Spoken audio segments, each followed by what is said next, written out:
And talking of diplomacy, or the end of it now, thanks to China's wolf warriors. Who are they? Your everyday diplomats. Adults who, instead of fostering dialogue, have turned into megaphones for Chinese narrative. These diplomats are ensuring that China's will is enforced across the world. They're spreading hoaxes, attacking anybody who questions them. Tonight, we've decided to name and shame these so-called wolf warriors.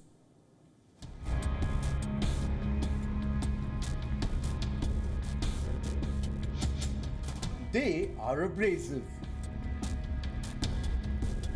They are combative. They are fueling propaganda.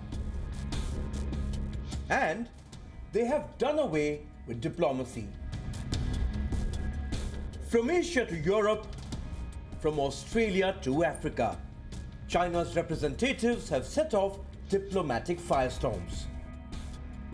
They have replaced courtesy with coercion. These diplomats belong to a new generation of wolf warriors.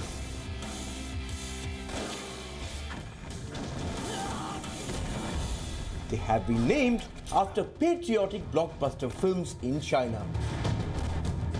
Films which show Chinese commandos killing the bad guys with bare hands.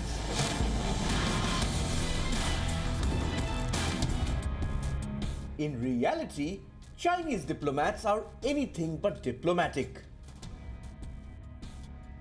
Zhao Lijian, a young foreign affairs spokesperson, is the quintessential wolf warrior.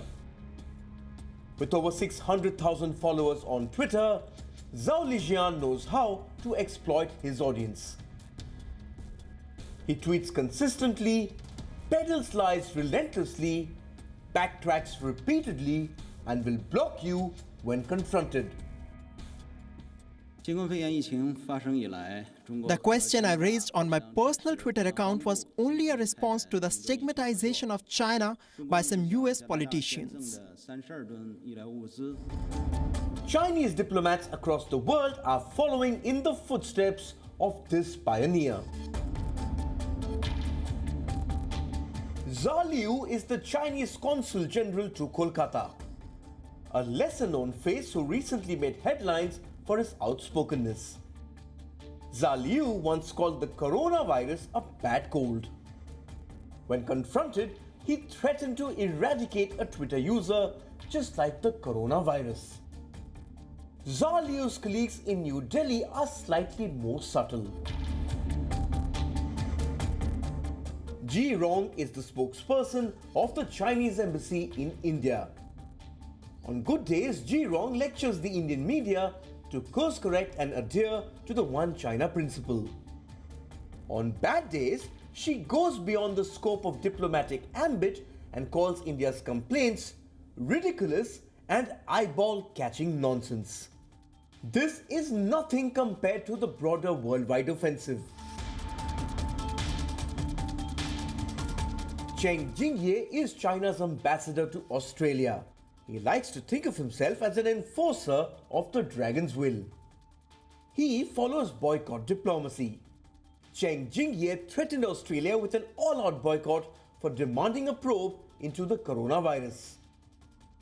From wine to beef, he wanted Chinese citizens to boycott everything Australian until the Australian government trembled and obeyed. In the United Kingdom, China's wolf warrior is Ma Hui. He is number 3 at the Chinese embassy in London. Ironically, his Twitter ID includes the word war horse. Ma Hui lives up to this self-given title.